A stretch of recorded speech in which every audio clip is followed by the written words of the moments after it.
Good morning, everyone, and welcome to this webinar on preventing greenwashing, especially an update on self-regulation 2.0. Thank you for being here. We updated our members as swiftly as possible, only a week after the Federal Council's communication in last June. And knowing that June is always quite packed, we also wanted to offer a second chance to our members, which explains today's webinar. Obviously, things have changed during the summer, and we added a couple of slides to be as accurate and as up-to-date as possible. Before I try to hand over to our CEO, Adrian Schatzmann, let's take a look at today's agenda. So first of all, if that works, we were very happy to have the CEO's introduction. Then we have the pleasure to have with us Martina Vaselli from the Swiss Finance Council, which will give us a brief EU update. Then I will provide you with a bit of background of where we are and where we come from. Then we will touch upon the main advantages of the self-regulation. And then we will deep dive into what has changed from 1.1 to 2.0, a couple of next steps, and our current mantra on preventing greenwashing. Adrian, I think your sound works, so welcome, and you can do the intro. Good morning, everybody, and great to have you all here. Look, Guillaume mentioned it 2 months ago. We announced the new self-regulation 2.0. And what I can tell you is that the feedback overall, that was very positive. It was very positive from within the industry. You members appreciated the work, but I can also tell you that my European colleagues, they envy us a lot. And they not only envy us because of the content, because it's a self-regulation that is very practical, and they may not be perfectly happy with what they have, in particular in Europe, but they also envy us because a self-regulation is completely different to a state-led regulation. It goes much deeper. It tells you that the government trusts the industry, something which in many European countries is not a given, is not just here.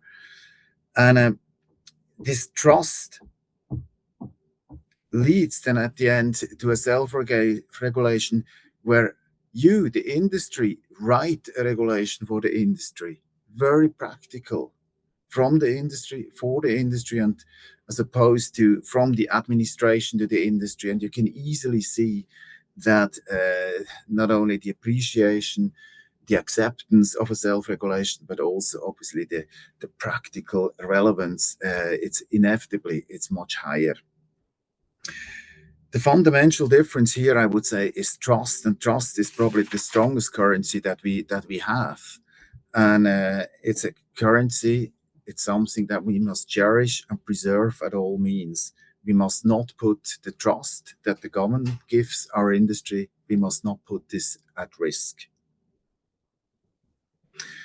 We now have this self-regulation, we have it on paper, but now the hard work starts, the implementation, to pay back the trust that the government gave us. And there are a lot of activities we do to make sure that nothing falls between the cracks, that we don't put this highest of all goods at risk.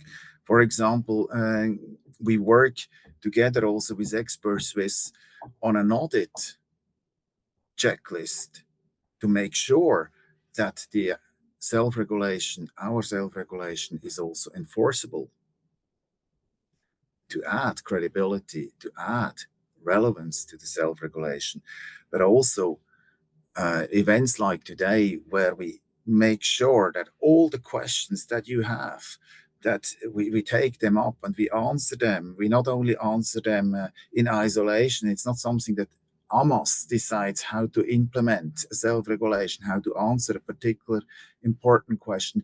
We do that in a working group with members who contribute to this and make sure there is a broad-based consensus, there is consistency, how we live, how we implement this self-regulation. And at this point also a big thank you to this particular working group, who not only helped to establish the self-regulation, but as I said earlier, now when the real work starts, is also spot on. Whenever there is something we want to check, they're available. So a big thank you to all of you who help here. The webinar today, Guillaume mentioned it, that's part of this implementation process. This is not the first, the second, or the last webinar. It's part of an ongoing support of an ongoing conversation that we have within the industry to make sure that this self-regulation is implemented as consistent, as accurate, and as seamless as possible. With this, Guillaume, I hand back to you. Thank you very much. Thanks a lot, Adrian, and thanks for being with us. So moving on, and as I mentioned before, today we're very glad to have Martina with us from the Swiss Finance Council. You all remember that AMAS became a member of the Swiss Finance Council last year, and we're in close collaboration with Martina, who will give us today swift updates on the last developments in the EU, especially on the ESMA guidelines on the use of ESG and sustainability-related terms for fund names. So Martina, welcome on board, and the floor is yours. Thank you, Guillaume. As you say, very happy to be here and to give a quick update on the EU developments on greenwashing. Maybe we can just go to the next slide. So here I put together some of the main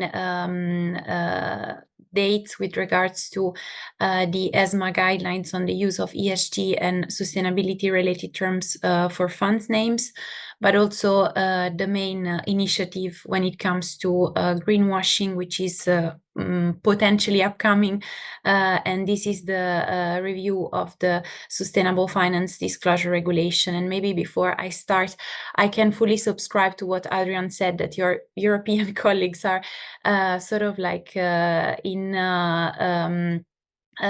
would love to have something like the self-regulation as you have, because the introduction of the SFDR created a lot of uncertainties, and this triggered several initiatives, not just from on the SFDR front, but on other, let's say, with other legislative bases, such as the review of the AFMD and the UCITS directive.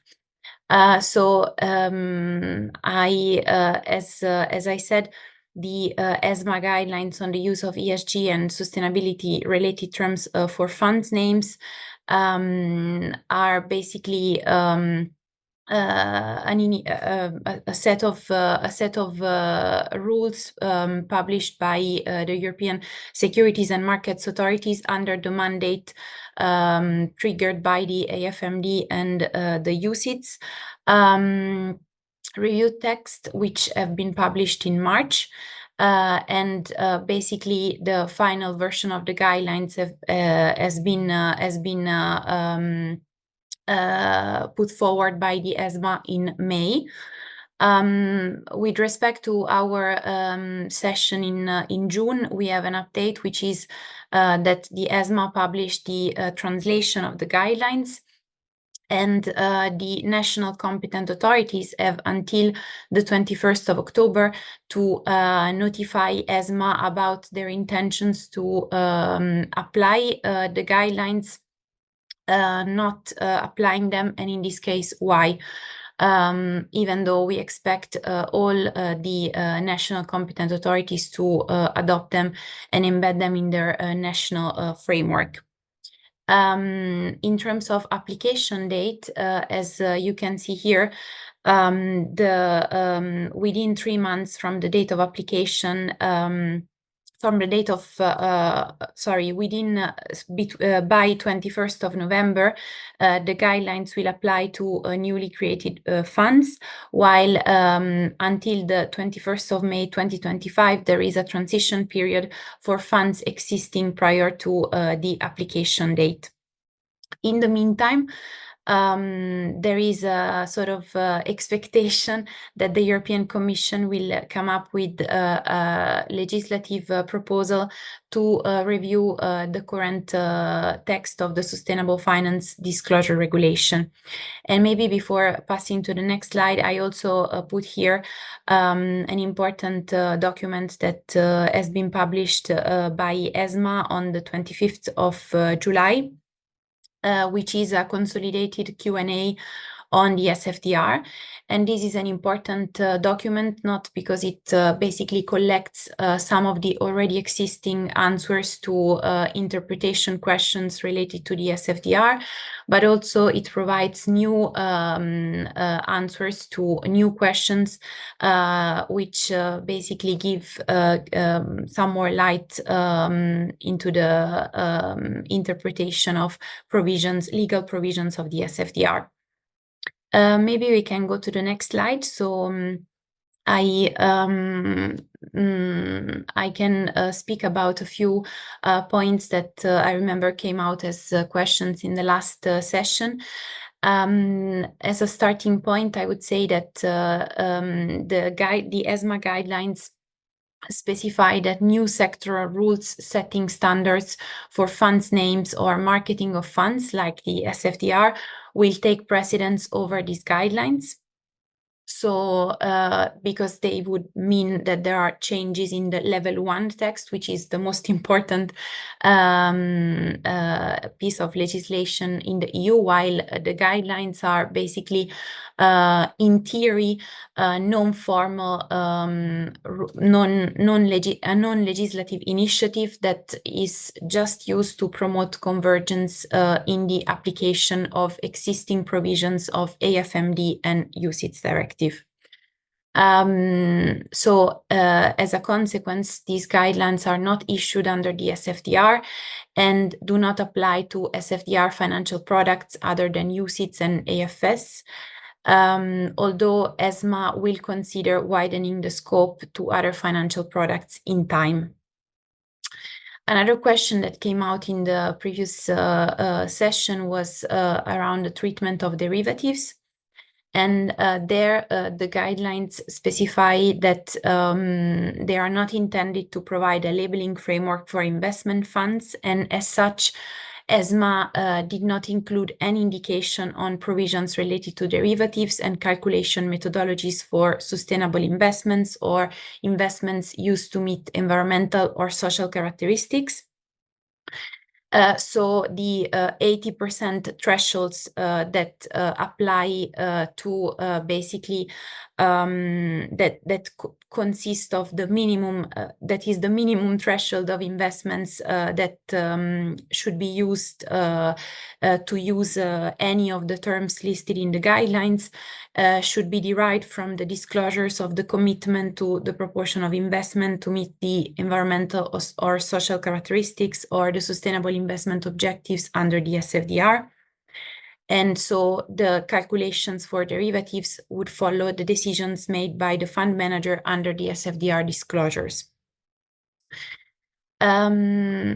Maybe we can go to the next slide so that I can also update you on another piece of, let's say, advice that came from the European Securities and Markets Authority, which is quite an important institution, as you know, because the ESMA is basically tasked under several pieces of legislation to come up with the technical details on how, let's say, more general, broader piece of legislation should be applied in practice. So we look at what ESMA does with a lot of attention.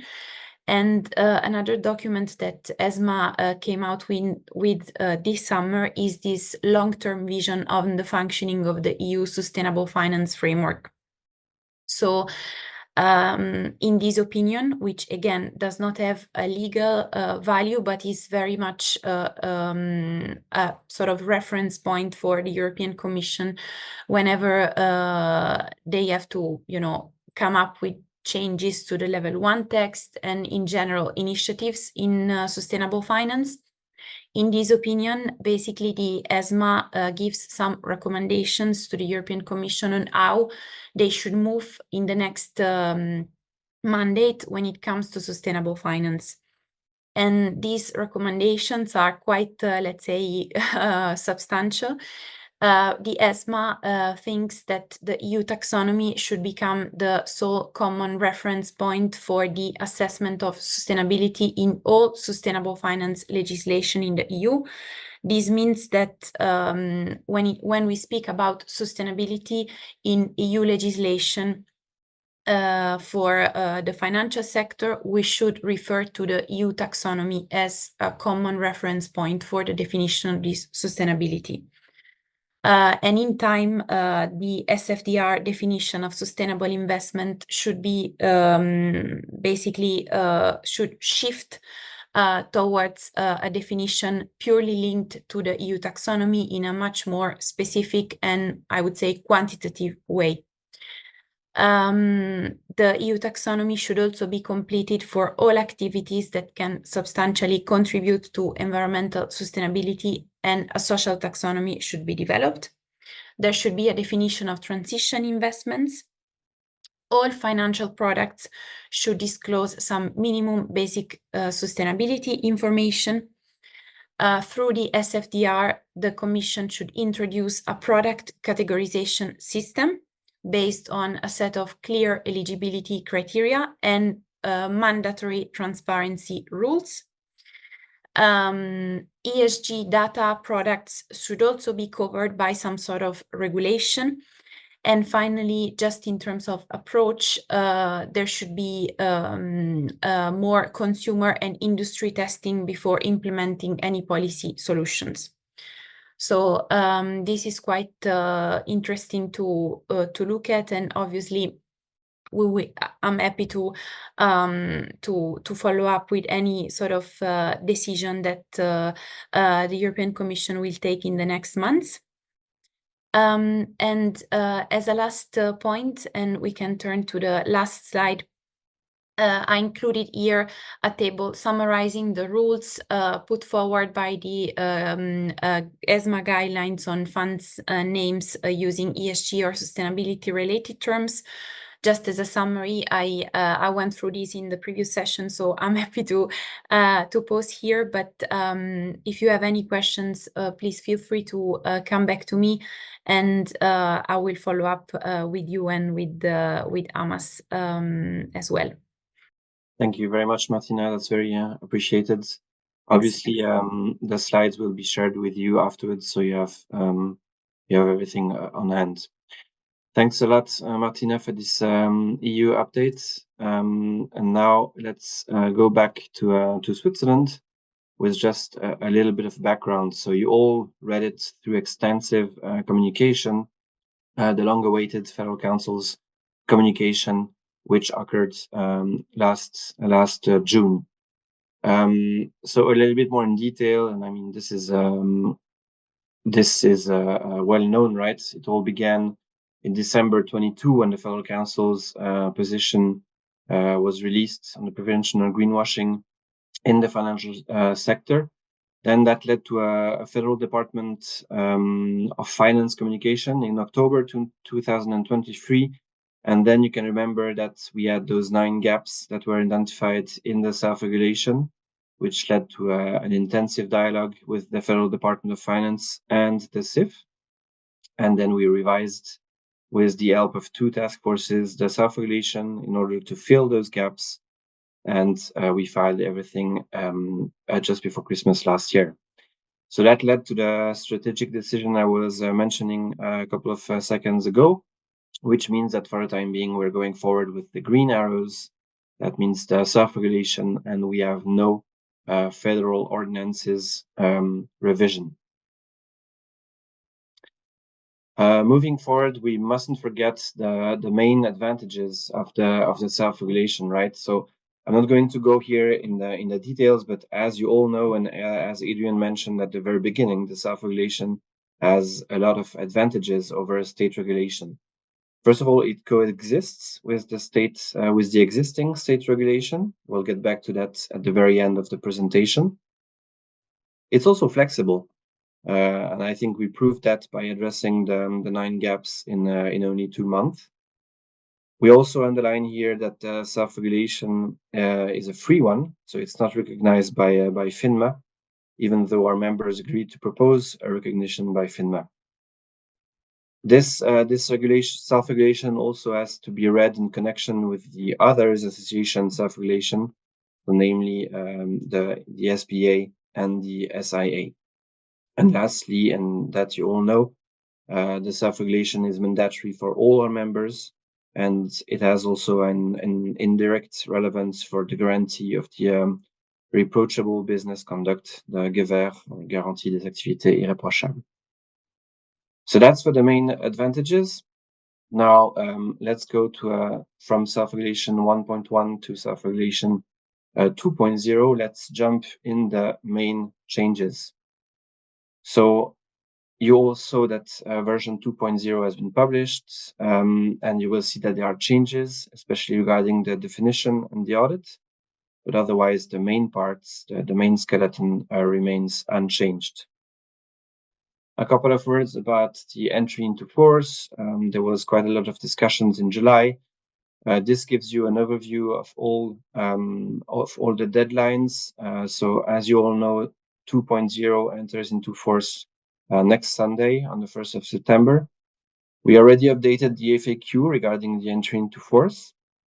And on the institutions level, there are no material changes, so everything should already be in place since September 23.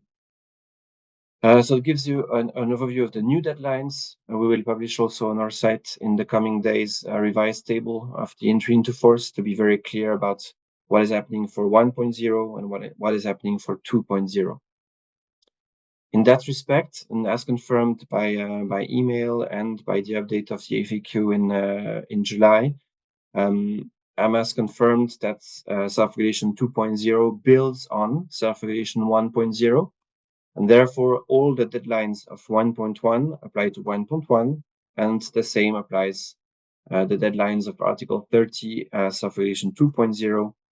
For instance, the 70% threshold apply to self-regulation 2.0.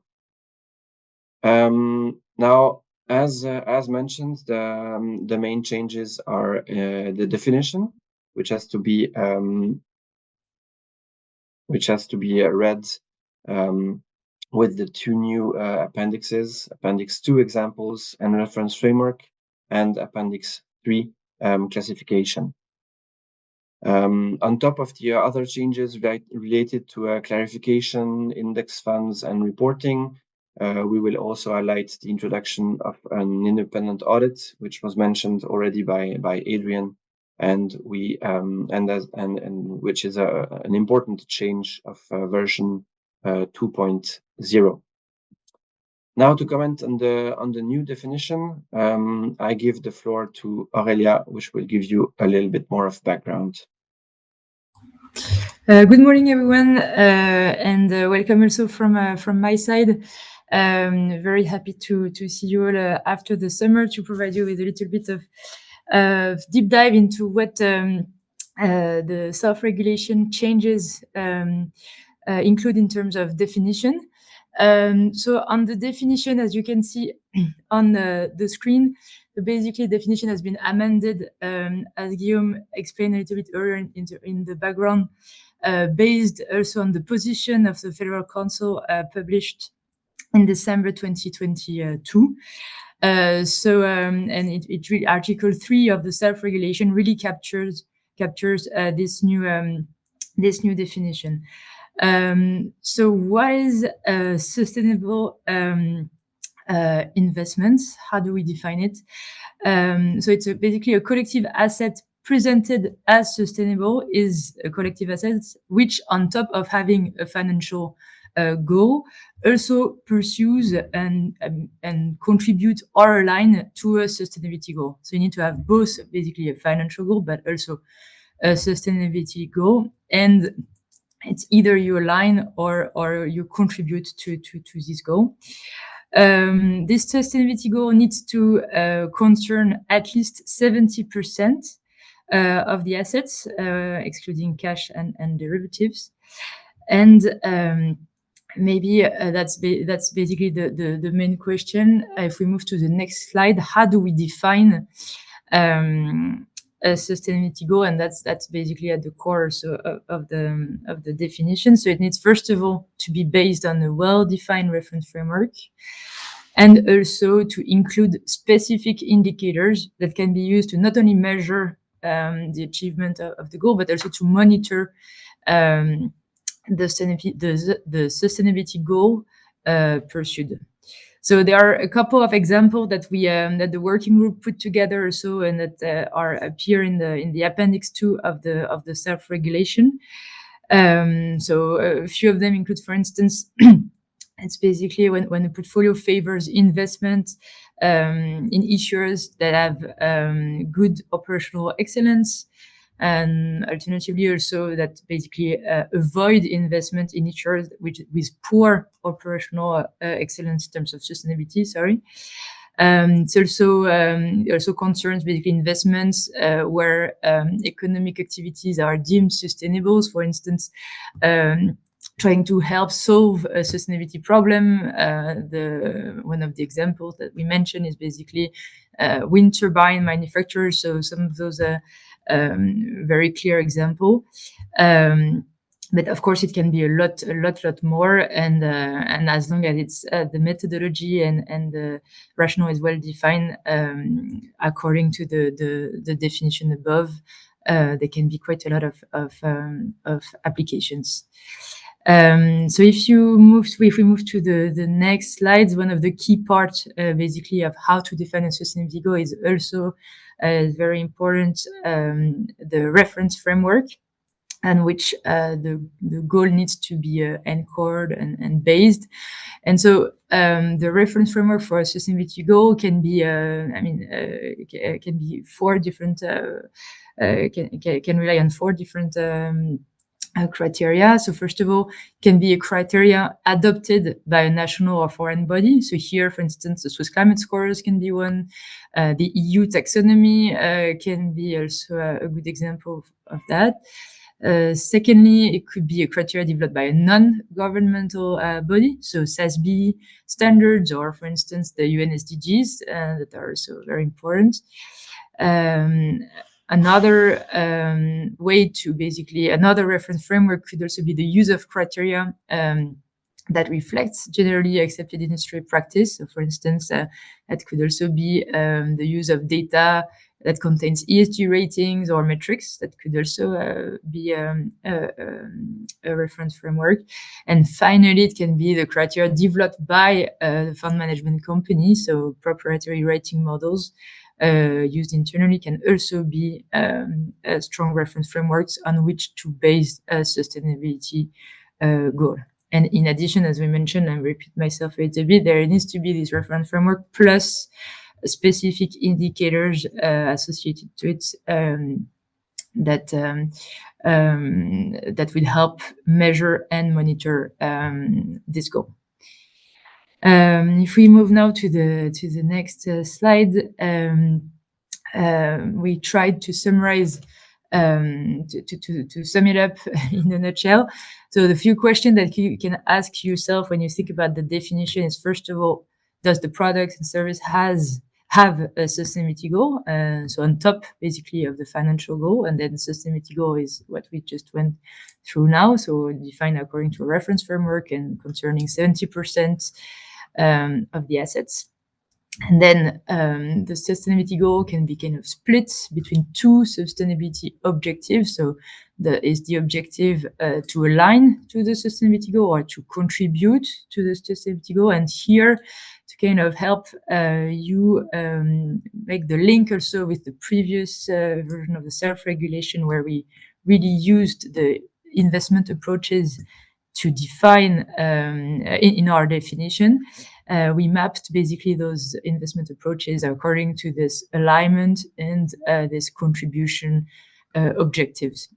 So, for instance, here, if we start with alignment, basically the investment approaches that are best in class, positive screening, also stewardship, systematic and climate alignment could better be used in order to align basically to a sustainability goal.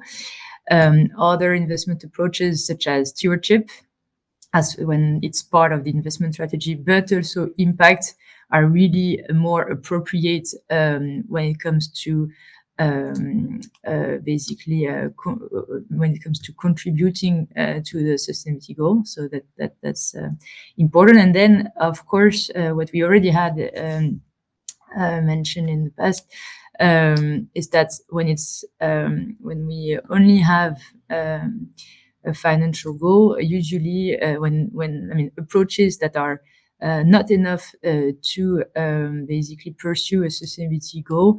It includes basically ESG integration alone, exclusion alone, proxy voting taken alone, but also the combination of those. So those approaches are not sufficient to basically define the fund as sustainable. So that should hopefully help you understand and summarizing basically the definition that is now part of Article 3 of the self-regulation. I think on the definition, I think we are good, and we can most likely go to the next point, which is the index funds. Guillaume. Yeah, thank you very much, Aurelia. There was a lot of question about the last bullet point of regarding ESG integration and or exclusion and or proxy voting. So we will answer that question today during the webinar. Also, just to mention that obviously you feel free to ask questions through the chat. We might not answer it today because we want to have a broad discussion with the members, especially on very technical questions. But as always, either use the chat or send us an email, and we'll be happy to take those questions during the next sessions of our working group. Moving on to the index funds, which was also a gap that SIF wanted us to clarify. So there was a new sentence that was introduced, as you can see on the screen. The composition of the index now has to be explained in the fund documentation. And moreover, you have to provide explanations on how the index composition is compatible with the sustainability goals. So that's for the new index fund sentence that we added in 2.0. I also mentioned before at the very beginning, there has been some slight changes for the reporting in Article 21. That's also a quick fix, and it's to align with the new definition and provide more information on the KPIs used. Moreover, there is more information that is needed in case of stewardship. So, for instance, goals set, number of interviews conducted, the results of the commitment, and the compliance overall with the process. Moving on to Article 30 bis, which is a whole new article in Self-Regulation 2.0. We're almost done with the main changes of SR 2.0, and we finish with this important one. As the first paragraph states, the compliance with the Self-Regulation 2.0 will be verified on the basis of an audit program, which will be drawn up by AMAS, and we will we will give you more information on that step in a minute. So this verification has to be done by an independent audit company as part of the existing prudential audit. In case of products, the verification is carried out in the form of a separate appendix to the existing audit report. And last, regarding the requirements applicable on to the institution level, the review will take the form of a supplementary report to the board of directors. So the audit program will be drafted by AMAS. We launched the dedicated working group just before the summer. We're on track. We're going to work hand in hand with Expert Suisse and have it reviewed by our working group. And if everything goes smoothly, we should have the audit program before this Christmas. We will obviously keep you posted. Now, moving on the next steps, I give the floor back to Aurelia, even if I already mentioned the first point. Sorry for that. No problem. So I'll be super brief anyway. But in terms of next steps, as Guillaume mentioned, there is a specific dedicated working group that was launched over the summer to draft the audit program. And so basically, we will the work has already started. It will be done also in collaboration with experts Swiss, and we will inform you in the coming months where we stand and once this audit program is actually ready. Then the second one is basically, I mean, as also we have mentioned, the FAQ, an updated version of the FAQ will be published this week. The working group has been working really hard over the summer to answer more than 40 questions, so quite a lot that came from our members. And obviously, and the idea of the FAQ is also that as questions come and more questions are coming with the implementation, the FAQ will also be updated on a regular basis to include those. So those are the two main steps in terms of the implementation on our side. Thanks a lot, Aurelia. And as mentioned before, so just a couple of days of patience and then the new FAQ will be released. But there were questions that were very frequent. So we decided to give you already an insight today about those questions. So the first one is about the scope, and we briefly touched upon it before. So there is apparently a contradiction between Article 26, paragraph 4, and the Appendix 3. So as I mentioned before, the Appendix 3 has to be read in that way that the mere use of proxy voting, in addition to exclusions and/or integration, is too light to reach sustainability focus. Therefore, you should read the table in Appendix 3 as stated here. Exclusion or integration, regardless of the use of proxy voting, is not sufficient for reference to sustainability. So obviously this will be in the FAQ, but that's to give you an insight of that. So moving on to the next question, which relates to exclusion. So here, basically, the question was, if a fund practice pure exclusion, must it always mention that self-regulation doesn't apply? So the Article 17 of the self-regulation. So the answer here is basically no. So in case of pure exclusion, the fund is by definition not subject to self-regulation. And therefore, no reference to sustainability needs to be made in the fund documentation. If there is a reference to sustainability, then it must be clearly mentioned that the collective assets are neither sustainable nor sustainably managed. Same if the fund name refers to sustainability, the name must be changed. So the principle is really that no reference to sustainability should be made in the document or anywhere without a clear statement that the fund is not sustainable and managed sustainably. It's not a matter of saying that it's not that the self-regulation apply or doesn't apply, but it's really about making sure that there is a clear statement that the fund is not sustainable and or managed sustainably. So that's really the point here. Thanks a lot, Aurelia. We also received a lot of questions regarding reporting. So what happens if a member communicates on ESG types of reporting on a voluntary basis, but its product does not have any sustainability strategy and there is no ESG reference in the fund documentation? So the question here is there a risk of greenwashing, and how should it be addressed? So our working group decided that pure ESG reporting, with the explicit mention that the fund is not sustainable nor sustainably managed, doesn't present a risk of greenwashing in light of the AMAS self-regulation. Then moving on to real estate funds.